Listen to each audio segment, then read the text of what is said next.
भाषाएं जीवित प्राणियों की तरह विकसित होती हैं। जिन भाषाओं की उत्पत्ति समान होती है, उन्हें एक भाषा परिवार में रखा जाता है। भाषा परिवार इस तथ्य को स्पष्ट करता है कि संसार की अनेक भाषाएं एक दूसरे से वंशानुगत रूप से जुड़ी हुई हैं।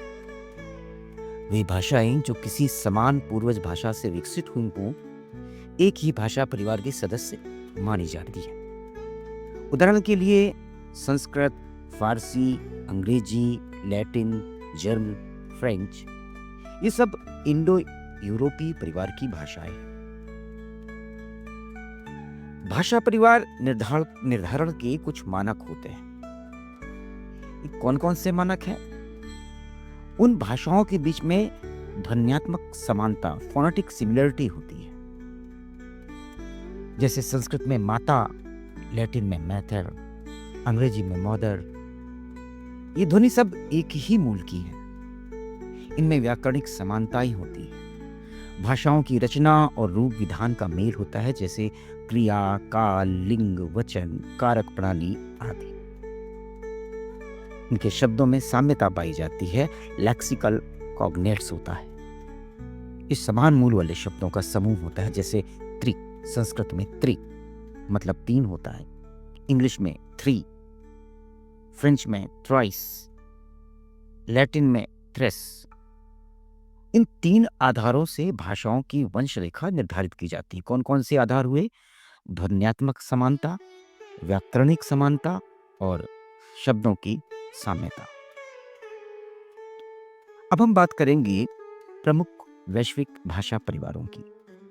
जैसा पहले की स्लाइड्स में आपको बताया था कि विश्व में लगभग 7000 भाषाएं हैं और ये भाषाएं अनेक बड़े परिवारों में विभाजित हैं। इनमें से कुछ परिवार हैं, जैसे इंडो यूरोपीय परिवार, जिसे भारोपीय परिवार भी कहा जाता है।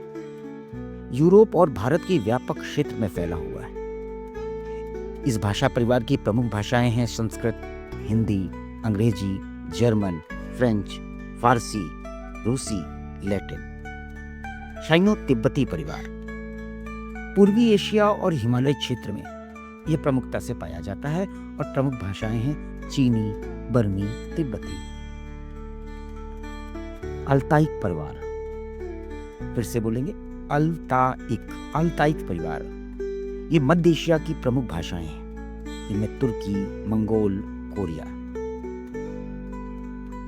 द्रविड़ परिवार की भाषाएं मूलतः दक्षिण भारत से संबंधित हैं, जैसे तमिल, तेलुगु, कन्नड़, मलयालम। ऑस्ट्रो एशियाई परिवार दक्षिण पूर्व एशिया और भारत के पूर्वी क्षेत्र। यहाँ पर एक चीज जानेंगे, जो आदिवासी क्षेत्र है, मूलतः आदिवासी क्षेत्रों में ये भाषाएं बोली जाती हैं। और भारत में पाई जाने वाली जो प्रमुख भाषाएं हैं, मुंडा, संथाली, या विदेशों में देखें तो वियतनामी, ये सब ऑस्ट्रो एशियाई परिवार की भाषाएं हैं।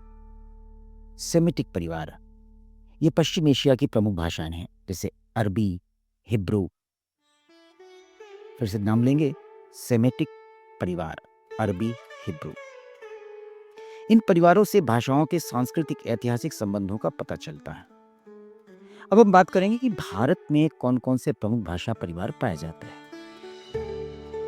आप पहले से जान रहे हैं कि भारत भाषाई प्रमुख जो विभिन्नता है,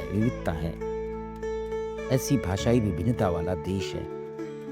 यहाँ 4 प्रमुख भाषा परिवार पाए जाते हैं, जिन्हें भारोपीय परिवार, जिसके बारे में हम लोगों ने बात की, उसमें हिंदी, बांग्ला, मराठी, गुजराती, पंजाबी, उड़िया, ये सब उत्तर और पश्चिम भारत में मूलतः पाई जाती हैं। पूर्व भारत में भी अदा-कदा मिलती है। दूसरी द्रविड़ परिवार, लगभग 20% ऐसे भाग हैं भारत के जहाँ पर ये द्रविड़ परिवार की भाषाएं बोली जाती हैं। इनमें तमिल, तेलुगु, कन्नड़, मलयालम, ये सब दक्षिण भारत में। ऑस्ट्रो एशियाई परिवार लगभग 1.5%, जैसे मुंडारी, संथाली, खासी, मूलतः झारखंड, छत्तीसगढ़, उड़ीसा का क्षेत्र है ये, जहाँ ये भाषाएं बोली जाती हैं। शाइनो तिब्बती या चीनी तिब्बती परिवार की लगभग 0.7% भाषाएं हैं, जैसे मणिपुरी, बोडो, नागा, ये सब पूर्वोत्तर भारत में आपको दिखाई पड़ेंगे। अन्य लगभग 3% ऐसे भाषा परिवार की भाषाएं हैं जो हमारे देश के अन्य भागों में, जैसे निकोबारी भाषा, ये बीपी क्षेत्रों में बोली जाती है। भारत की यह भाषिक संरचना उसकी सांस्कृतिक बहुलता और एकता का प्रतीक है। अब हम बात करेंगे इंडो आर्य परिवार और हिंदी। संस्कृत से प्राकृत, प्राकृत से अभ्रंश और अभ्रंश से आधुनिक हिंदी का विकास हुआ है। इसलिए हिंदी का स्रोत इंडो आर्य परिवार है। विकास क्रम में जाएंगे तो संस्कृत, संस्कृत से प्राकृत, शौरसेनी, अपभ्रंश, खड़ी बोली और वर्तमान हिंदी, ये इसका विकास क्रम है। यही कारण है कि हिंदी को इंडो आर्य परिवार की भाषा कहा जाता है और यह इस भारतीय शाखा की प्रमुख भाषा है।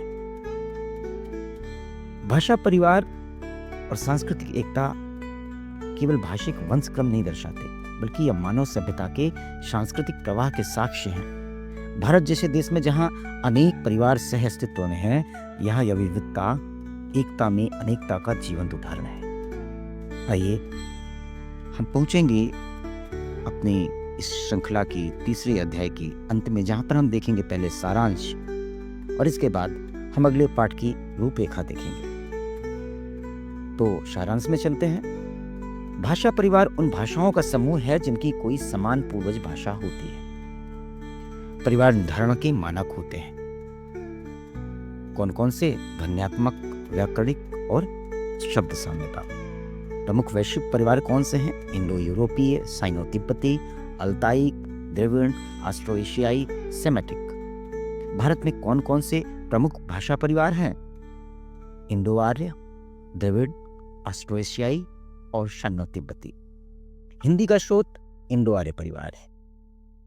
भाषा मानव सभ्यता की ऐतिहासिक और सांस्कृतिक स्मृतियां हैं। हम देखेंगे अगले पाठ की रूपरेखा और करेंगे थोड़ी सी और बातें।